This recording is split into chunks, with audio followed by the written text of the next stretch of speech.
Hey guys, welcome back. I hope you are having an amazing day. Let's get right into the stories. The first one is a pro-revenge story. I've been working at Thompson's Home Depot for almost a decade now, around 9 years. The first 7 were in North Carolina before I relocated further north to live with my best friend Sarah and her husband Mike, who were expecting their first child, my godchild. So, I transferred to a store nearby and worked hard. I started in the garden department for a few months before getting shifted around as the store was understaffed. However, it wasn't full-time.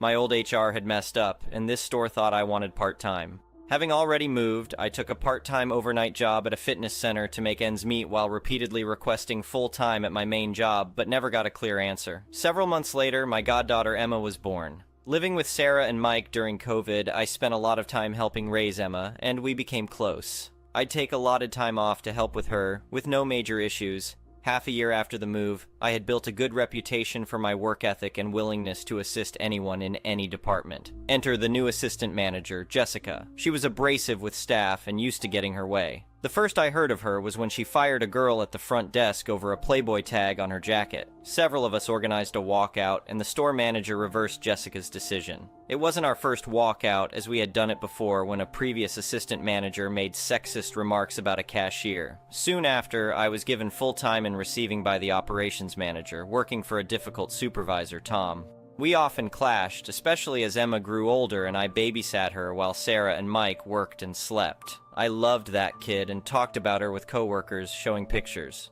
However, my higher-ups didn't share that sentiment. Tom was upset I couldn't work overtime because of my second job or babysitting.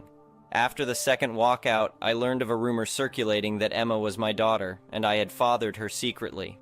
While the source was unknown, Jessica had made disparaging remarks to me about men caring for children, so I had suspicions.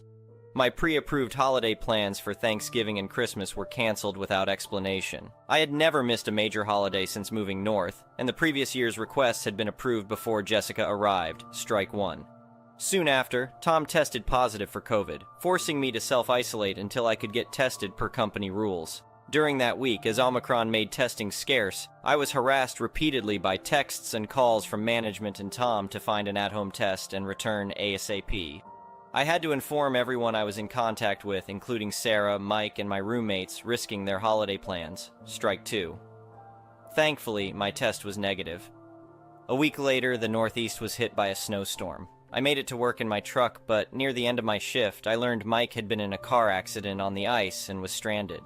With their power out and an infant at home, I was the only one they could turn to with a vehicle and electricity. I informed work of the ongoing family emergency, calling out each day that week as the snow and ice persisted and power remained out. Every day I was bombarded with calls from management demanding I return, risking my safety and stranding Sarah, Mike, and Emma at my apartment. Strike three. I had enough. That Sunday morning, I handed in my resignation letter to HR, effective immediately, as I live in an at-will state. Petty? Yes. I had given 8 years to this company and asked for little in return. As I left, I ran into Tom, who angrily asked if I was finally coming back. I informed him of my resignation, ignoring his provocations.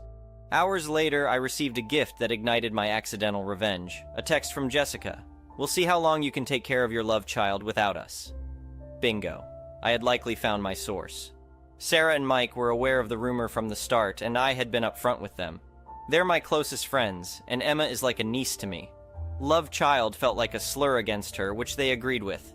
However, they informed me of Jessica's monumental mistake. It was time to involve corporate HR, so I compiled evidence, texts from Tom, call records, messages, and Jessica's text message. What happened next is secondhand from friends still at the store, so I can't verify everything. But Jessica played herself. The following day, at a management meeting, Jessica claimed I had been fired for job abandonment and immorality. As far as I know, immorality isn't grounds for termination in retail. To Tom's credit, he defended me, and Jessica fired him on the spot. The store's HR rep, having received my printed resignation letter, clarified that I had quit, not been fired. Jessica then tried firing him too, in front of staff. From there, it spiraled. Entire departments began walking out or quitting over issues with Jessica. Appliances, quit en masse. Garden, left with their manager for a competitor. Front desk. Walked out after learning Jessica had threatened Muslim part-timers over wearing headscarves. Lumber and receiving's partner departments, quit, pro desk. Joined the front desk protest as a Sikh employee had also been threatened. Cashiers, both head cashiers quit and others walked with the desks. Operations manager, informed the district manager, then quit with the HR rep and Tom. My source's last sight of Jessica was her sprinting to her car after learning district staff was coming. The store manager had to shut down for 2 days. I've been in contact with other affected parties, and we're compiling evidence as several families hire lawyers. The company will likely try to keep this quiet. I have a full-time position at the gym upcoming and have been enjoying the extra time with family. Never again will I work 56, 64-hour weeks. I'll never set foot in that store again. I hope Jessica enjoyed her temporary power trip because I doubt she'll get another manager role anytime soon. The next one is an entitled people story. When my wife and I bought our cozy little house in the suburbs, we thought we were settling into a quiet, peaceful neighborhood. Boy, were we wrong. It all started when we got a notice in the mail about a new homeowners association being formed. Apparently, some of the residents thought it would be beneficial to have an homeowner association to maintain things like the local park and organize community events. We didn't think much of it at first. I mean, how bad could it be, right? Well, pretty damn bad, as it turns out. It began with them going around pressuring everyone to pay homeowner association dues and sign some sort of agreement. A few nosy neighbors came knocking on our door going on and on about how an homeowner association would increase our property values. They just wouldn't take no for an answer. When we declined to sign up, they got quite offended. Said we were being uncooperative and letting the neighborhood down. Yeah, right. I didn't take too kindly to them trying to guilt trip us like that.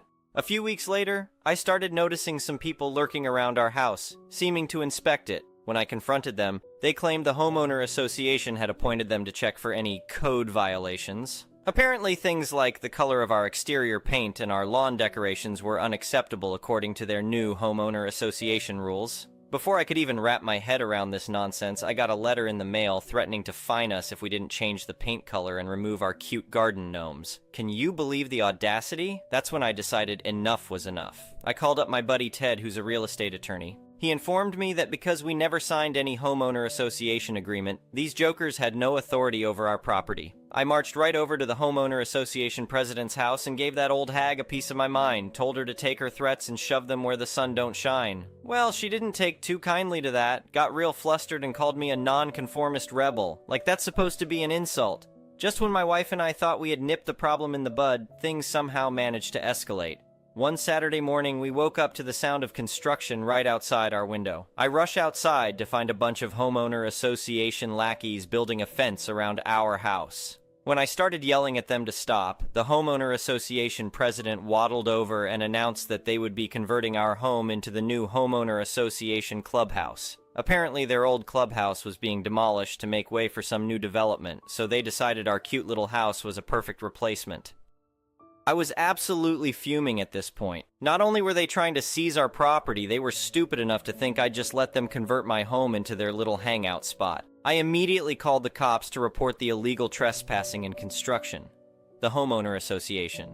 Goons tried convincing the cops that I had donated my home for a good cause. Yeah, right.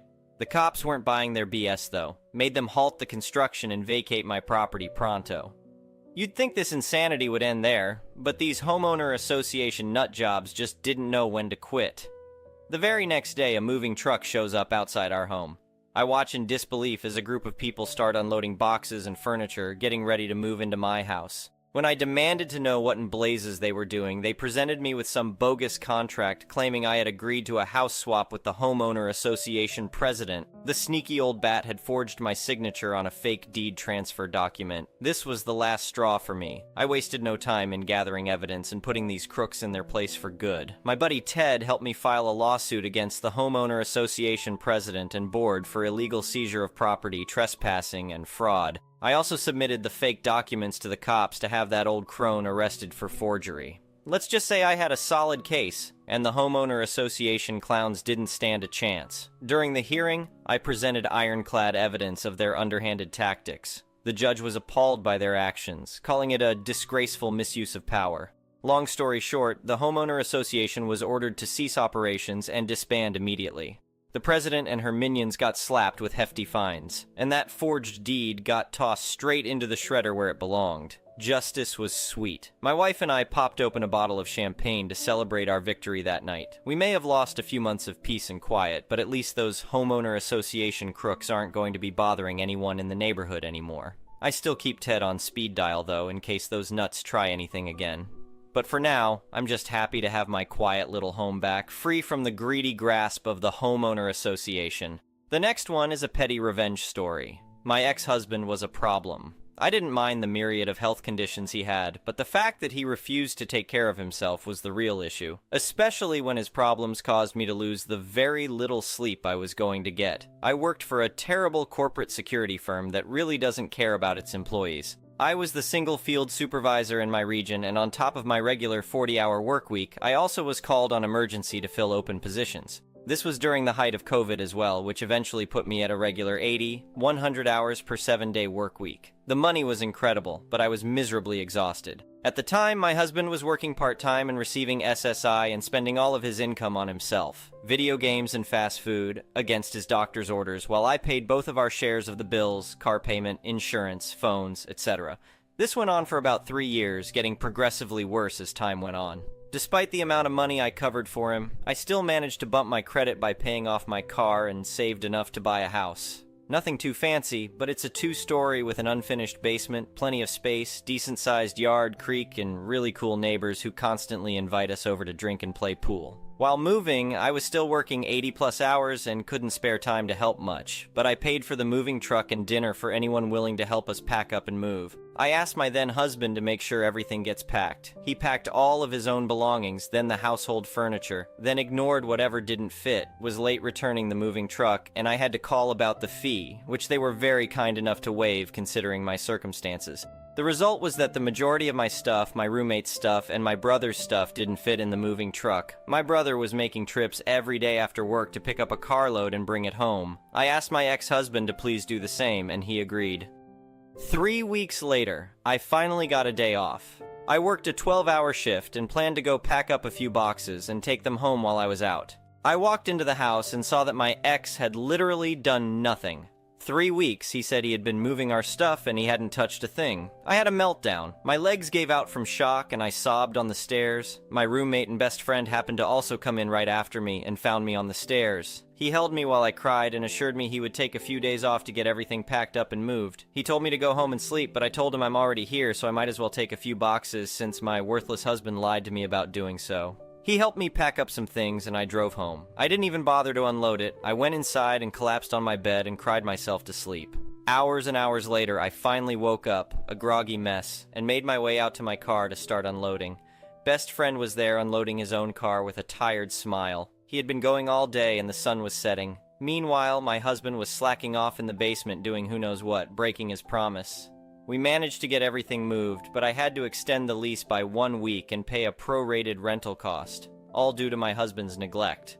I was quickly racking up anger at him, and finally, when we were moved, I sat him down and told him how angry I was about the lies and his laziness and what he caused. He started accusing me of all kinds of things in return, like how I wouldn't passionately hug him because of his medical issues. I lost it. I screamed at him that I don't passionately hug anyone. I don't even passionately hug myself, because I'm working the equivalent of 2 jobs with overtime to support his lazy butt and pay for his lifestyle because he wastes all of his money on fast food that he shouldn't even be eating in video games, and because he doesn't lift a single finger to do anything around the house, like unpacking, cooking, cleaning. Nothing to make my life easier. In fact, he is actively making my life harder. I'm still cleaning up after him when he leaves dishes everywhere and stains in my carpet. So no, I don't want to passionately hug him if he's not going to do anything to earn it. He went radio silent on me for 2 weeks. It got progressively worse. He wouldn't text me or speak to me, wouldn't answer my calls, and eventually wouldn't even look at me. Meanwhile, he's still living off my money. So finally one day I message him to ask him why he's treating me this way, and he ignores me. I ask several other questions, nothing. Finally, I tell him that if he hates me so much, he should just divorce me. He tells me the next day he wants a divorce. I ask him why. You're not going to believe his answer. You don't do enough for me. Oh boy, did he mess up. I tell you, this ding-dong is the absolute most obtuse, smooth-brained, intellectually deficient, situationally unaware, half-witted, opossum-brained clod to say that. I unleashed it. I told him that I do everything for him. I pay for everything so he can live the cushy life. I give him a roof over his head, food in his belly, money in his bank account, because at this point I was also giving him extra money whenever he asked, and taking days off specifically to spend time with him, that I was doing absolutely everything for him, and this is the repayment I get. I got extremely quiet and bucked into his chest, pointing my finger at his face, and told him that since he wanted the divorce, he had to file, and if he even suggested at forcing me to sell my house that I paid for, I would destroy him. I would hire an expensive lawyer, force him into the longest court battle of his life, and take him for every single penny he would ever earn for the rest of his life along with court costs. Then I kicked him out.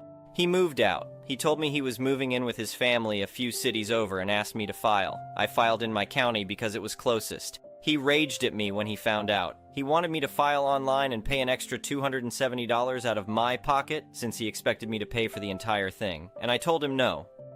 A few days later, I got a strange text from him that didn't sound like him. I argued with him. Then a confession was made. It was his girlfriend. He had lied to me again and moved to New York from Georgia. She went psycho on me and screamed at me via text about how abusive I am. Long story short, we argued and I told her I wouldn't be speaking to her again. I am filing in my county because I already started the process, and I'm not changing my mind because he lied to me. If he hadn't lied, I might have been willing to file online, but I'm definitely not now. Months go by and finally the date comes. She drove him to Georgia and they were 15 minutes late.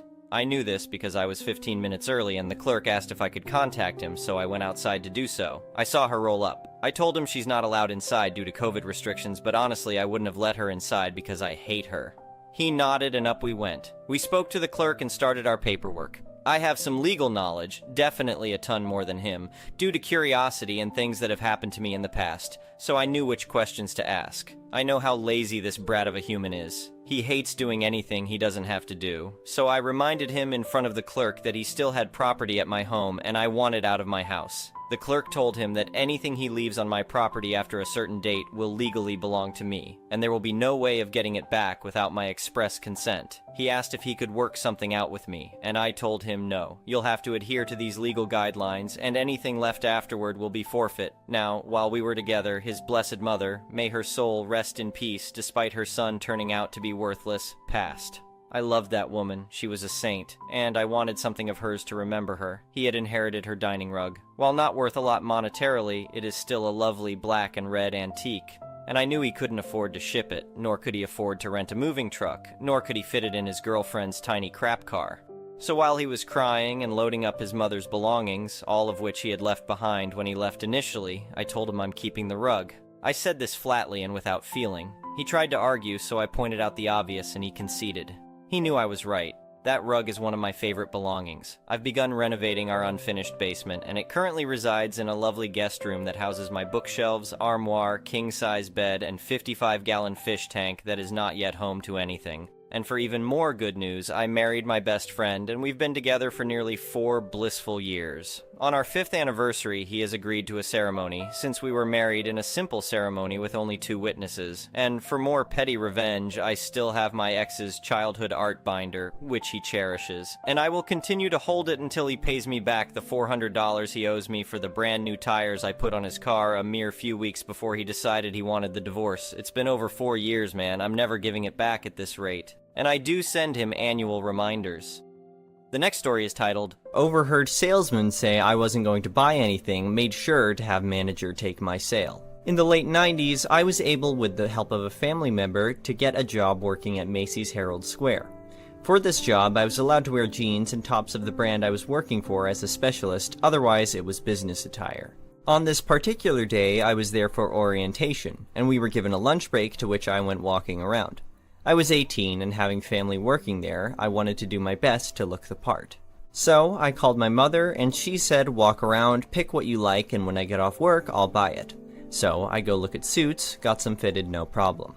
Problem comes when I go to the shoe department. I'm looking at all the shoes, and I'm overwhelmed. Lots of very expensive shoes and sneakers and whatnot. I'm looking for someone to help me, but to no avail.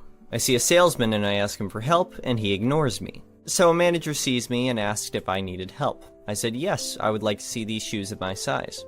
I tried them on and said thanks, I'll be by later. As I walk away, I hear the manager ask the salesman why he didn't help me, and he said I knew he wasn't going to buy anything. So I finished my lunch break and go about my day. Finished orientation and waited for my mother to arrive. We got the suits and were walking towards the shoe department, when this same guy walks up to my mother and says, "Hello, may I help you?" She's about to respond when I said, "No, we don't need your help. Bring me the manager who helped me before." My mom bought me 4 pairs of shoes. 2 being Coach because she had this obsession with the brand at the time. It came out to over $1,000 for shoes, and managers don't get commission. I asked the manager if he knew why I asked for him. He said, "Yes, I do." I told him I start working here tomorrow, so I'll make sure to come by and show you my shoes with the suit. He said, make sure to show him, the salesman, as well, since he missed out on the commission. The first story is titled, HOA Karen Pushed My Disabled Kid into Her Pool. Calls 911 for trespassing on her property. Moving to a new neighborhood can be both an exciting and nerve-wracking experience. As a mother, I was looking forward to raising my son in a peaceful and safe community. Little did I know that the peacefulness would be short-lived, as we were about to cross paths with a neighbor who would change our lives forever. We had just moved into our new home, and my son, who is 9 years old and nonverbal, was eager to explore the backyard. He loved spending time outside and kicking a ball around, so I felt comfortable allowing him to play while I made dinner. That's when I met her, our next-door neighbor, the president of the HOA board. She was friendly at first, but when she learned that my son had autism, her attitude changed. She went on a tirade about how people like us shouldn't be allowed to live in the neighborhood, and she even tried to change the HOA rules to keep us out. As a mother, it broke my heart to see the way she treated my son, who was innocent and just wanted to play. He communicated through modified sign language, and I did my best to teach him to be independent, but it wasn't always easy. One day, while my son was playing in the backyard, he kicked his ball over the fence into our neighbor's yard. I was cooking dinner and couldn't keep an eye on him the entire time, but I trusted that he could take care of himself. However, when I went to check on him, I found him in our neighbor's backyard with her screaming at him and calling him a retard. Before I could even reach my son, our neighbor pushed him into her pool. My heart sank as I saw my son struggling to stay afloat, unable to swim properly. I ran to the pool and pulled him out, his head bleeding from hitting the edge of the pool. Karen, as she liked to be called, had already called the police, claiming that my son had trespassed on her property. The police arrived and I explained what had happened. Karen, however, continued to deny that she had pushed my son into the pool. The police officer could see that Karen was in the wrong, and he called for an ambulance to take my son to the hospital. Karen was arrested later on when the police discovered other illegal activities that she was involved in. Months later, we received an update that Karen was now facing multiple charges and had been removed from her position as HOA president. She had also been ordered to pay a hefty fine for violating safety regulations in her backyard, which included having sharp rocks lining the edges of the pool. It turns out that she had a history of harassing and discriminating against neighbors, not just us. However, the consequences for Karen's actions did not end there. In fact, the whole ordeal had left a lasting impact on my son. He became more reserved and hesitant around new people, and I could see that the traumatic experience had affected him deeply. We decided to seek therapy for him to help him cope with the trauma, and it was during one of these sessions that we discovered something shocking. Karen was actually a licensed therapist herself, and her license was now under review due to her actions towards my son. The news was both surprising and devastating. How could someone who was supposed to help people be so cruel to a child? It was clear that Karen had serious issues and that her punishment was well-deserved. Despite everything that had happened, my son and I were grateful for the support we received from other neighbors who were more accepting and empathetic towards us. We continued to keep an even closer eye on him, and we made sure to always stand up for ourselves when facing discrimination. The experience had taught us a valuable lesson about the importance of standing up for what is right and the power of community support. We realized that no one deserves to be treated the way Karen treated us, and that we needed to speak out against discrimination to make a difference. We also decided to get more involved in our local community and participate in events and activities that brought people together. We met other families with children with disabilities and found comfort in the shared experiences and support. As time went by, my son began to regain his confidence and trust in others, and I felt proud of the progress he was making.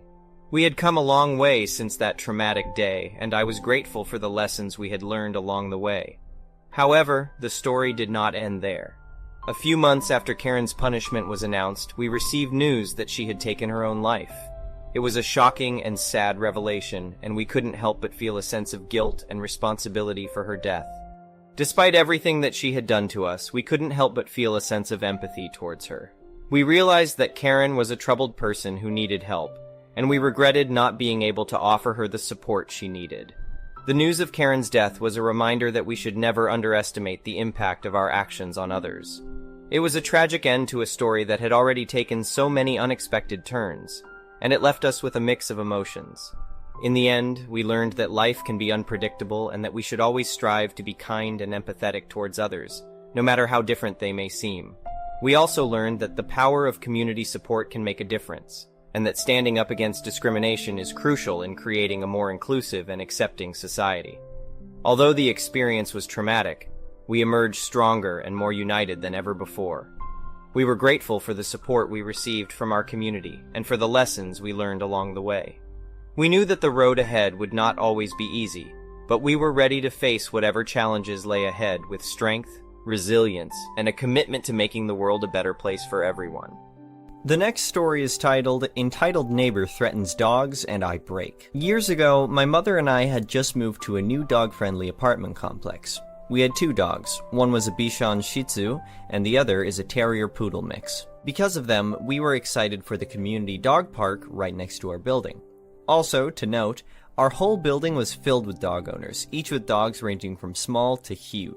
Our apartment was on the first floor in the back of the building, all the way in the corner. It was a nice private area for us with how the apartments were situated. Since one of our dogs is a terrier, he can be a bit barky when we're not home.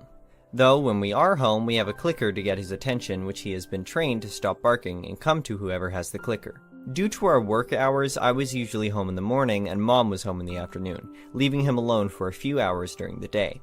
After a month of moving to our new apartment, we received a note on our door. It was from one of our neighbors. It stated, "Dear neighbor, I understand that you're new to this complex, but it is rude to allow your dog to bark. It is ruining my sleep before I go to work, and my job is extremely important.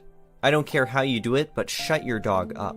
My mom turned in the note right away to the leasing office as she wasn't sure what to do with it.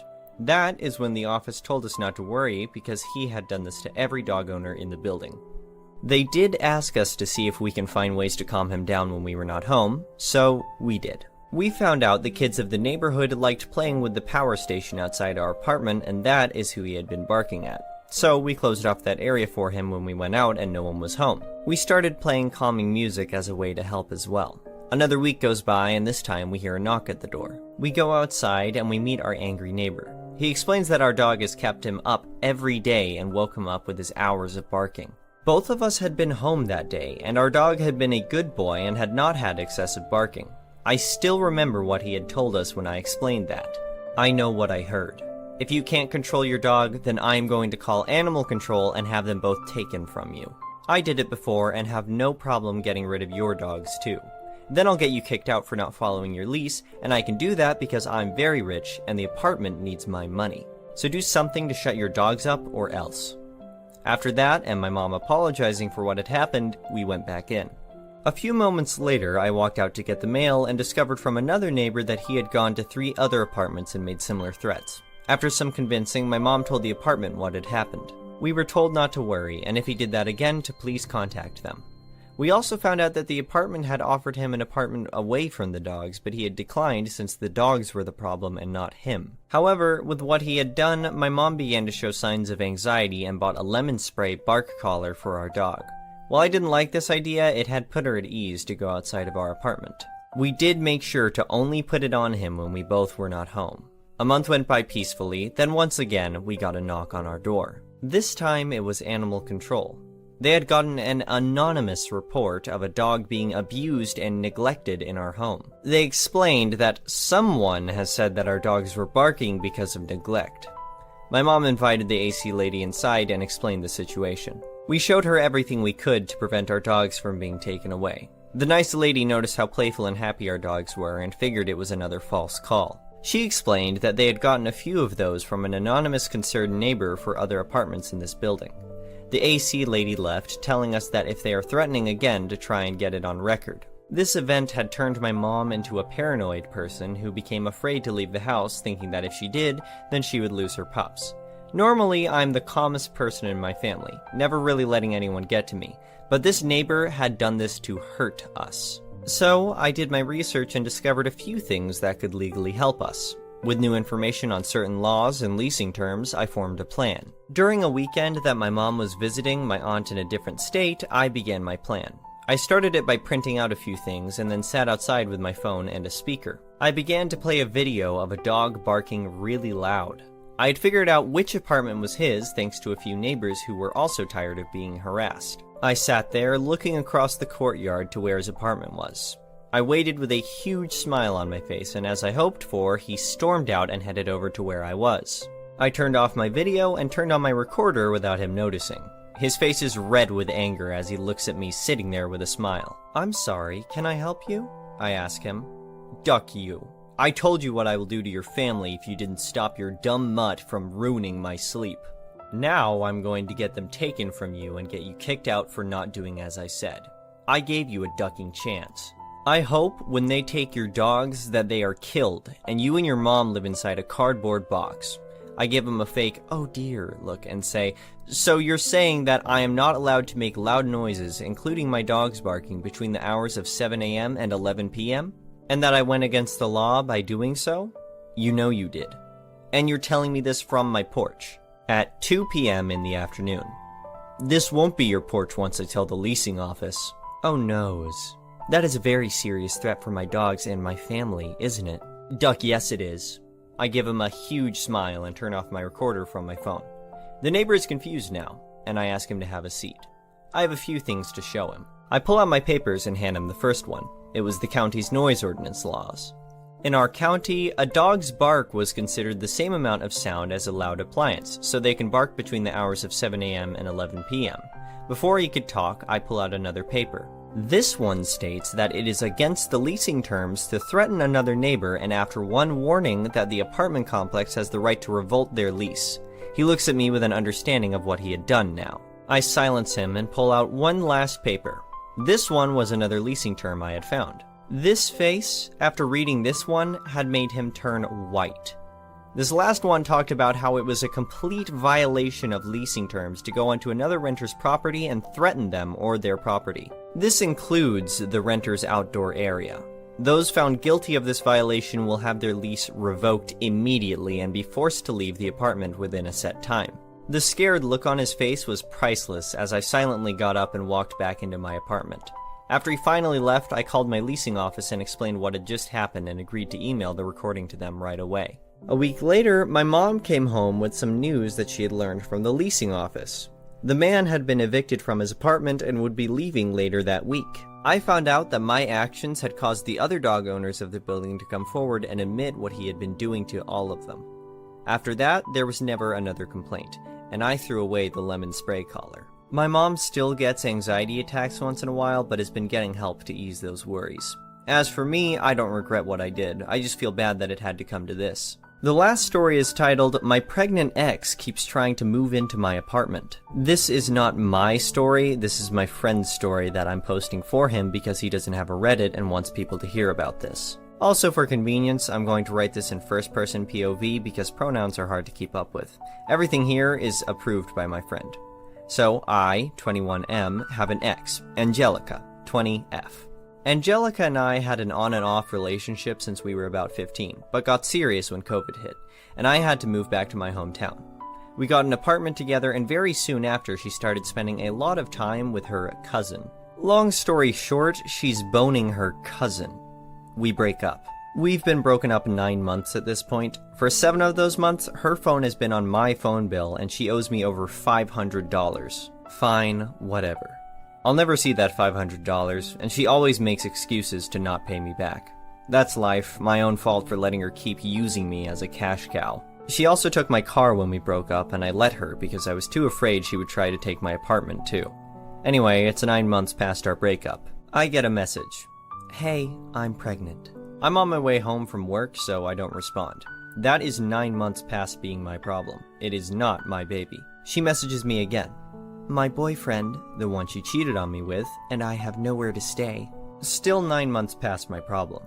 Angelica has never worked a day in her life. She lives off the disability check from her boyfriend and spends it 99% on weed and fast food. She never paid rent and is documented to never pay rent. Anyway, she tells me, my name is still on the lease, we're going to move in September. I tell her, your name is not on the lease, it was renewed last month and I took your name off. I'm sorry. She messages me calling me an asshole and saying she's moving in because she has nowhere for her baby and 3 dogs to stay. Mind you, my apartment is more like a studio and barely fits me, let alone 2 other people and 3 dogs. I tell her it's not happening, I'm moving out of town soon anyway. Also, come pick up her crap that she's left at my apartment for 9 months. She says no, and if I throw it away, she's going to press charges. I tell her it doesn't matter because when I move, I'm throwing it away. She later called my landlord and told him I was planning to move out. I got upset at this and told her I ran the numbers on the car, it's still in my name. Get the car out of my name now or I'm repossessing it, or she can leave me the duck alone. She started bawling on a call asking how I could do this to her and her unborn child, and I was condemning her and her child to be homeless.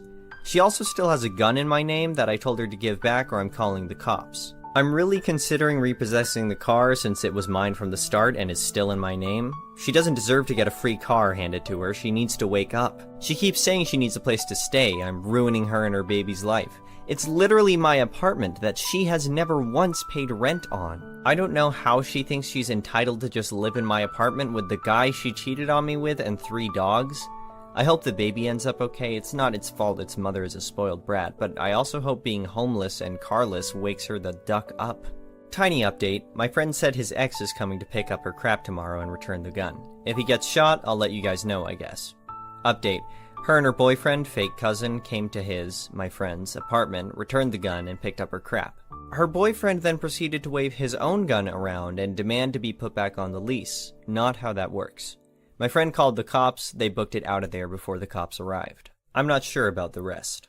Final update, phone is not on the phone bill, her stuff is out of his apartment, his gun is returned, dog is in his possession, still no car. He said it's not worth it at this point. My friend asked for no charges, so I doubt anything will happen. He said he's cutting her out of his life, no contact. I'm personally upset about the car, but nothing to do about it now. The next story is titled, Even Tinkerbell has had enough. This is an old story, but it just popped into my head while I was hunting through videos on YouTube, so I figured I'd post it.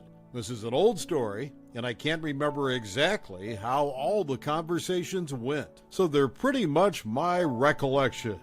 Years ago, shortly after I had left the service, my girlfriend, now wife, and I moved in together, halfway across the U.S. from both our respective families. Long stories from another time. And to a place where we both had friends as a result of our military travels. One of my wife's friends, we'll call her Anna, had gotten married in the intervening years since they had last been together and was in the process of a divorce since her husband had knocked up the checkout girl at the local orchard. She had left the home, a single wide trailer, important later, that they owned, left the car they owned, which she had solely paid for and was still in her name, moved back in with her parents, and got a second job. She already worked at a large big box retail establishment. Of course, my wife and I commiserated with her on multiple occasions about how poorly she had been treated. Anna made a remark at one point about missing her bills that month. My wife asked, "What bills?" "You live with your parents, you have 2 jobs, no credit cards, and you never do anything expensive. What could you possibly owe anyone money for?" Turns out that she had a checking account still linked to her ex-husband's account, and when he decided not to pay the mortgage or car payment, they simply took it out of her account, marked the loan current, and went on with their lives. Shortly after the divorce, he would make most payments, but for the last year or so, he hasn't made a single one. So ex-hubby has perfect credit because he never misses a payment, and Anna's credit is in the toilet because she is constantly late on her own bills. Anna may have 2 jobs and not a lot of bills, cell phone, car payment, insurance. When she's making someone else's mortgage and car payments as well, she's pretty much broke, and that's why she never does anything expensive and has to have me change your oil in my gravel driveway because she can't afford $20 for Jiffy Lube. I ask her why she didn't close the account and go somewhere else. Anna's answer, but if they miss their payments, the bank will take their house and their car, and they have a baby. I can't do that to them. I did the Forrest Whitaker eye. Then I said, they're taking advantage of you pretty badly.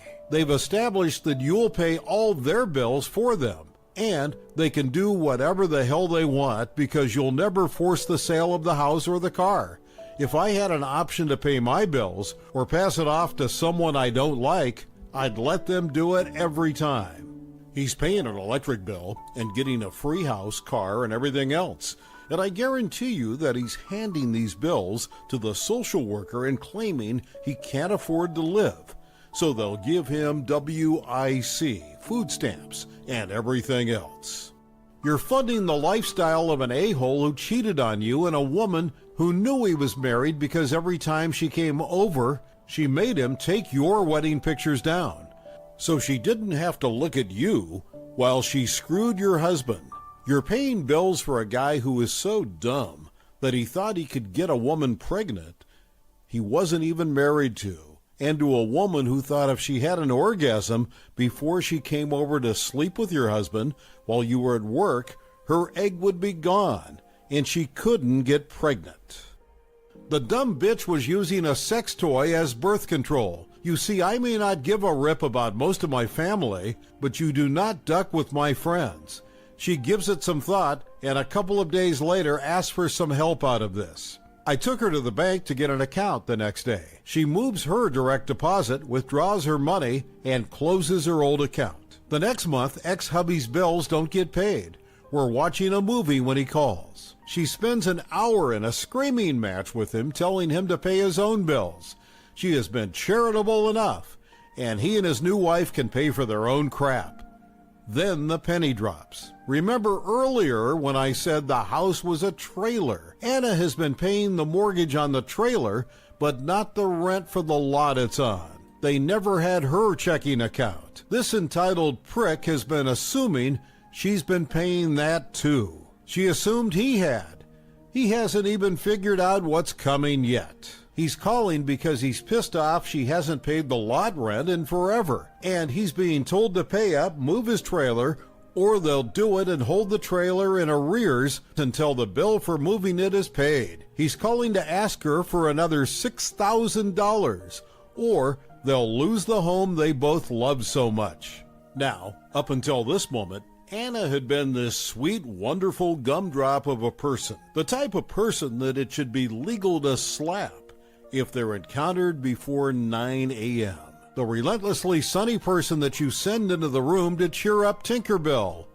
In the better part of a year, I haven't heard this woman say a bad thing about anybody. Up until tonight, until this guy called to complain that she hadn't been paying enough of his bills. And she loses her mind. She lights into this guy that he'd better figure it out, because he's not getting another penny from her ever again. And while he's figuring out who to beg, borrow, or steal that money from, he may want to get a little extra, since he's about to get the overdue notices for the house and the car, too. He starts screaming so loudly I can hear what he's calling her from across the room. Before she calmly hits the end button, flips the phone over, pops the battery out, sets them both down on the table, hits play on the VCR, morphs back into a normally sunny self, and offers to make popcorn. Monday morning, she went to the lawyer, filed a no-contact order, filed for bankruptcy. Her credit was already a mess, and there were bills with her name on. She didn't want that splatter all over her, and called the dealer that owned her car note, told her she couldn't make the payments anymore, and offers them a voluntary repossession, has them bring out their tow truck, and meets the driver with the keys and the paperwork. Signs the forms, asks the driver oh so sweetly to drop her off at her parents' house on the way back to the dealer, and waves at her ex from the passenger seat of the tow truck as he comes running out of the trailer wearing only a towel. Over the course of the next month or two, he lost his job because he couldn't get to work anymore. His wife had to go back to weighing pears at the orchard.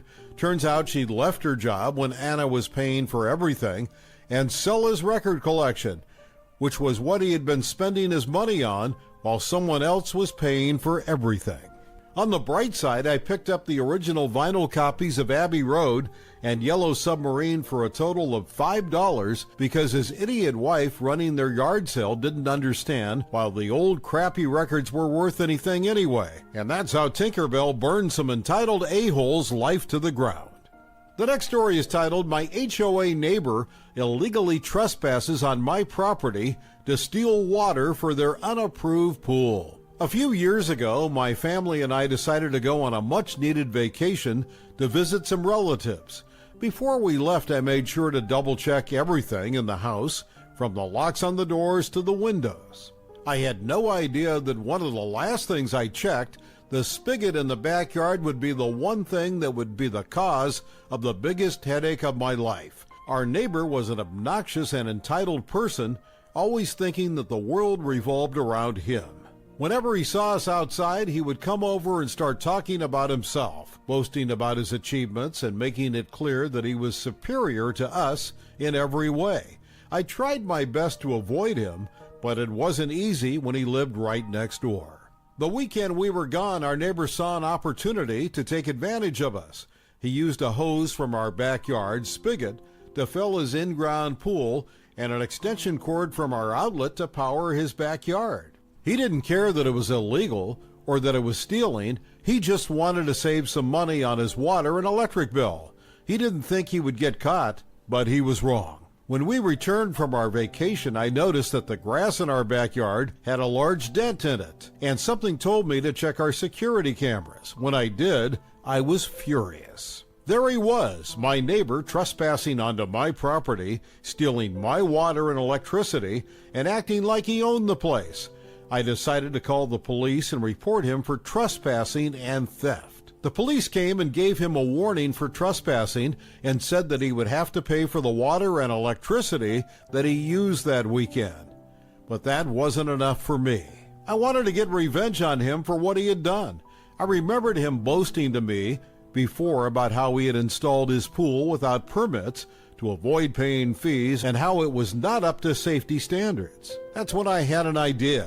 I decided to call my HOA and report my neighbor's pool for violating safety guidelines. The HOA promptly investigated and they found several safety violations, including the lack of a permanent ladder, being too close to the back doors, and failing to cover the pool when not in use. As it turns out, my neighbor had not followed the HOA rules for private pools. The HOA informed him that he would have to remove the entire pool, and he had to pay a fine for building it without permits.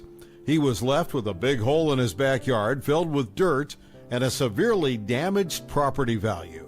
My neighbor was livid, and he soon moved away, but not before he threatened to get revenge on me. For months, I lived in fear that my neighbor would come back and try to get revenge on me.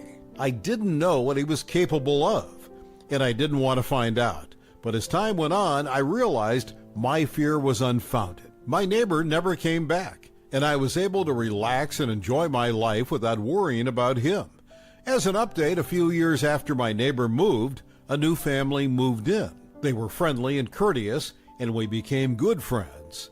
The new neighbor always respected my boundaries and privacy, and I appreciated their thoughtful approach to being good neighbors. One day, the new neighbors invited me over to their backyard to show me something. When I got there, I was surprised to see they had installed a beautiful swimming pool. It was clear they had gone through all the proper channels to get the necessary permits, and it was up to safety standards. As we sat around the pool sipping drinks and enjoying the sunshine, I couldn't help but feel grateful for my new neighbors. They had reminded me that not all neighbors are difficult, and it's always better to resolve issues through proper channels. Like the HOA, as we talked, my new neighbor revealed that they had a run-in with our old neighbor before they moved in. They had heard that he had installed a pool without permits, and they had reported him to the HOA, but they didn't know how serious the situation was until they moved in and saw the big hole in the ground in the old neighbor's backyard. They were shocked that someone would go to such lengths to avoid paying fees. As we continued to talk, I noticed that my new neighbor seemed to be getting upset. When I asked what was wrong, he told me that he had received a threatening letter from our old neighbor. The letter stated that he knew about the HOA report and that he would get revenge on them for reporting him. I immediately called the police, and they took the letter as evidence. They told us that they would investigate, but we didn't hear anything for weeks. We started to worry that our old neighbor was up to something. We didn't know what to do. One day, while I was at work, I received a call from my new neighbor. He was frantic, and he told me that he had heard a noise in his backyard. He had gone to investigate, and he found that someone had cut the power to his house. He was terrified that our old neighbor was trying to hurt him, and he didn't know what to do. I rushed over to his house, and we called the police. They arrived quickly, and we found that someone had cut the power line to my neighbor's house. They couldn't be sure who did it, but they suspected that it was our old neighbor. They told us to be careful and to call them if we noticed anything suspicious. For weeks, we lived in fear that our old neighbor was going to come after us. We were constantly looking over our shoulders, and we didn't feel safe in our own homes. But eventually, the police caught our old neighbor, and he was charged with trespassing, theft, and criminal mischief. He was sentenced to prison, and we finally felt safe again. As an update, my new neighbor and I have become even closer since that incident. We all realize that having good neighbors is important, and we look out for each other. We have formed a neighborhood watch, and we make sure that everyone in the neighborhood feels safe and secure. In the end, the incident with our old neighbor taught us that it's always better to resolve issues through proper channels, and that having good neighbors is essential. We also learned that sometimes people are willing to go to great lengths to avoid paying fees, and it's important to be vigilant. But most of all, we learned that when we work together, we can overcome even the most challenging situations. The next story is titled, EM Demands Nurse Make Me Cover My Tattoo That's Scaring Her Sleeping Child. I'm in the ER waiting room, and an EM comes in with her deathly ill child that's fast asleep in her arms. I'm wearing a tank top and have a Spirited Away theme piece on my upper arm. I've been here for 2 hours already. EM keeps looking my way, huffing, dramatic sighs, and dirty looks. I have no interest in engaging, so I continue to ignore her. Finally, she stops a nurse and says, "You need to tell that person to cover that awful offensive tattoo." Nurse gives a blank stare. EM continues, "It's scaring my child. He's traumatized." Nurse looks at me. I meet her gaze out of the corner of my eye. She looks down at EM and tells her to wait outside or in her car if she had a problem. EM keeps saying how traumatized her child is. She's woken him up now from her yelling. She tells security that I need to move or cover up my horrific arm, or she's going to call the cops for indecent exposure. At this point, everyone is fed up. Security tells her to quiet down and take a seat or leave. Final warning. At this point, I'm laughing. Long story short, she tried to call the cops. An officer was already here. He poked his head in to look at me, then walked back out. Said something to her, and she left screaming bloody murder about indecent exposure to my poor child. I'm still currently in the waiting room. The last story is titled, Why is only some of the wine free to taste? The premium wines should also be free. In this wine region, if you go to cellar doors, you can get wine tastings that are free. Hit up a bunch of wineries, and it's a good day. Some cellars may have a premium range, which they ask for a small fee to sample, but there will be other wines you can taste for free. Any place that charges you a fee will refund the fee if you buy any wine. Went to a well-known place and tasted about 10 wines for free. They had a premium dessert range, and if I wanted to sample that, it would be $10. I'm not into sweets, so I skipped that even though I was buying other wine. The other random couple were already there before we arrived for our tasting. They had been low-key arguing with a staff member the entire time we were there and walked through 10 wines, and who knows how long before we arrived. I was buying some wine, so approached the register near the couple. Karen and the couple was very insistent on sampling the premium dessert wines, but did not want to pay. Sweet wines are my absolute favorite, so I will definitely buy a lot of bottles, so you should give me a free tasting anyway. The very patient staff member was repeatedly explaining that the $10 would immediately be credited to any wine purchase. I left Karen still arguing with staff. She could have hit another nearby winery and tasted a dozen wines in the time she took to argue over $10. Thank you for watching. I would really appreciate it if you could like the video and subscribe to our channel if you haven't already. We'll see you again tomorrow.